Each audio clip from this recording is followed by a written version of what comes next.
Night of the Spadefoot Toads, Chapter 7. On Monday morning, everyone's talking about Danny's party. It seems like the whole school was there. Ryan comes up to Ben right before the beginning of reading. "Why weren't you there?" Ryan asks. "You said you were coming." "I had to do something else," Ben says. "You promised." "I didn't exactly promise. I just had to go somewhere else." "Where?" Ben didn't answer. He wished Ryan would just give up and go away. "Where'd you have to go that was so important? You said you were coming to the party." "I had to do some work for Mrs. Tibbets." "Mrs. Tibbets?" Ryan frowns. "Mrs. Tibbets the teacher?" "Uh-huh." "What kind of work?" "Just yard work." "You worked for a teacher?" "What's wrong with that? She paid me more than I ever made for yard work before. Anyway, she had already talked with my mom and I couldn't get out of it." That seemed to satisfy Ryan. He probably still feels hurt, but then he goes back to his desk without asking any more questions. Ben is relieved. Ryan will forget all about Danny's party in a day or two, and things will go back to normal.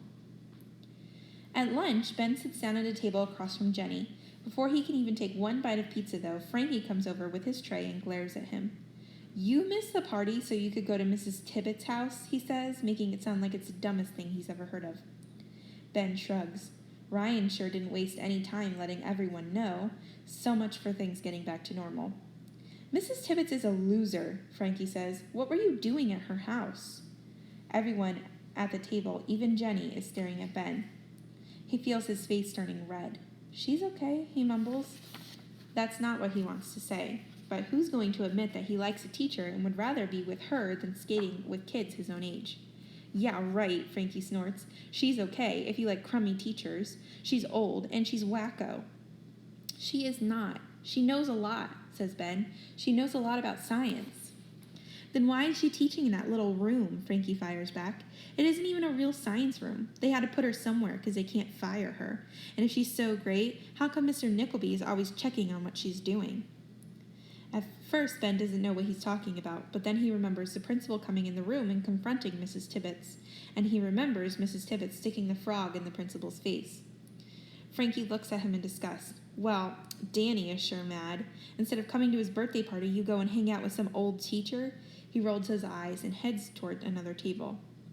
Jenny takes a bite of her sandwich. "If you ask me," she says with her mouth full, "Frankie's the one who's a wacko." A couple of kids laugh. Ben looks up and smiles at her. It won't solve his problems with Frankie, but it sure helps to have someone on his side. On the playground, Ben sits with his back against the brick wall, watching Frankie and Danny and a bunch of other boys playing basketball. Since Ben is big, kids are always asking him to play, but he doesn't really like basketball, especially not today. He knows he should say something to Danny about the party, but it's not going to be easy. As they all come up from the walk after the bell, Ben catches up with him. "Hey, Danny, I'm sorry. I wasn't able to come to your party. I'm sorry Who cares?" Danny says, pushing past. Ben stands there on the walk as the other kids rush around him. That evening, right after dinner, Ben asks his mother if he can call Toby. He wants to talk to somebody, especially somebody who doesn't live in Massachusetts. Toby answers the phone after only one ring. Ben can hear laughing and yelling in the background. "Hello?" Toby shouts. "Toby, it's me, Ben, Snake Man." "Knock it out for a minute, guys," Toby says, away from the phone. "I'm trying to talk here." Ben hears some scuffling, then Toby's voice again. "Hey, Ben, how are you?" "Okay," Ben says. Another round of loud laughing. "You should be here now," Toby yells. "Everybody's eating dinner here." Ben feels sick. "Great," he says. "Who's there?" "Josh and Bill, and Larry." Larry Dunstan?" "Yeah, too bad you're not here." "But Larry's such a jerk." Ben feels a terrible moment he says this, but Larry had always driven him and Toby crazy. "No, he's okay now. We're on the same soccer team." "You're playing soccer?" Ben asks. Toby's never played soccer before. "Yeah, we had a practice this afternoon, and we're all on the same team, so my mom just brought us back here to eat." Ben hears another shriek in the background. His heart drops through his shoes. "How's Lenny?" he asks. "Okay, eating and sleeping." Ben has had enough. "Fine," he says. "I guess I gotta go now." "Me too. Talk to you later." Ben clicks the phone. Ben listens to the phone click. "Everything stinks," he says to himself. "Absolutely everything." He puts on his raincoat and takes a flashlight from the drawer in the kitchen. His mother is at the kitchen table working on some papers. She looks up.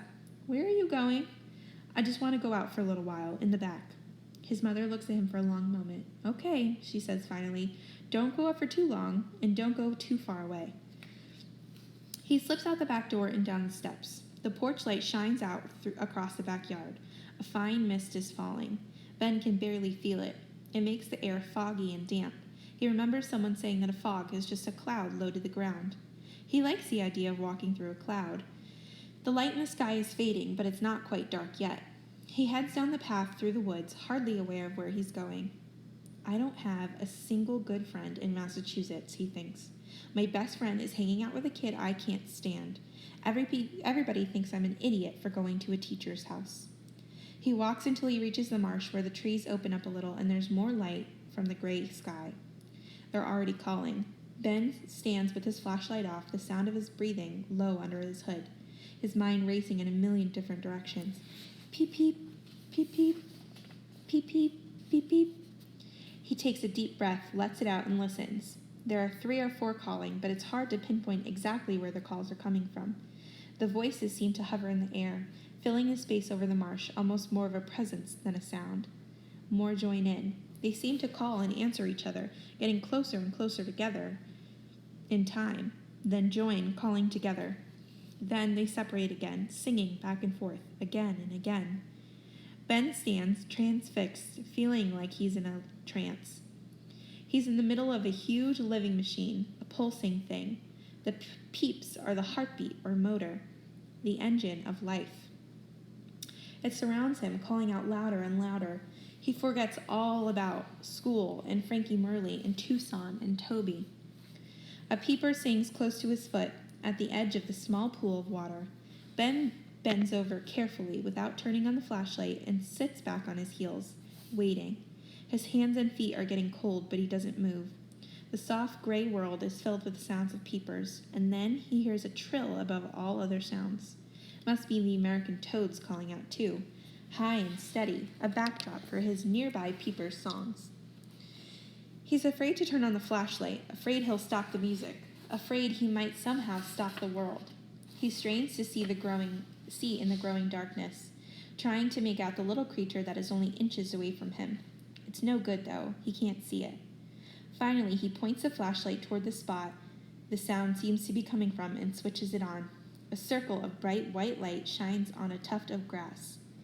The singing continues. He keeps looking at it, but he can't see the peeper. The singing stops. Did it get away? He stares harder. Then he sees it, clinging with its tiny toes to a broad blade of grass. Its eyes sparkle in the light. Life pulses in its pale throat. Ben grips the flashlight in one hand, holding his breath. The peeper stays where it is. With his other hand, Ben reaches out slowly, carefully, trying to get closer. Then he grabs for it. "Gotcha," he says. He can feel its hind legs pushing hard against his palm. He drops the flashlight so he can cup the frog in both hands, and the beam of flashlight shoots up into the darkening sky. He really can't see what he's doing, but he manages to get a hold of the peeper behind the hips so that he has it firmly but gently between his thumb and his finger. Then he picks up the flashlight and trains the light on the frog. The peeper has stopped struggling and seems to have calmed down. Its back legs are hanging down, its throat moving in and out. And then for a minute or 2, or maybe 10, he doesn't know how long, Ben studies the frog, holding it carefully between his fingers. He thinks about taking it to school. "Ben! Ben!" his mother's voice called out over the night, over the sounds of frogs and toads, over the pounding of his heart. He opens his hand. For a moment, the peeper just sits on his palm, and then springs out of his hands, out of the circle of the light, back into the night. Ben turns the flashlight off, stands up, and listens. "Ben!" "Coming," he calls, and he starts back. He doesn't turn the flashlight on. He knows his way home.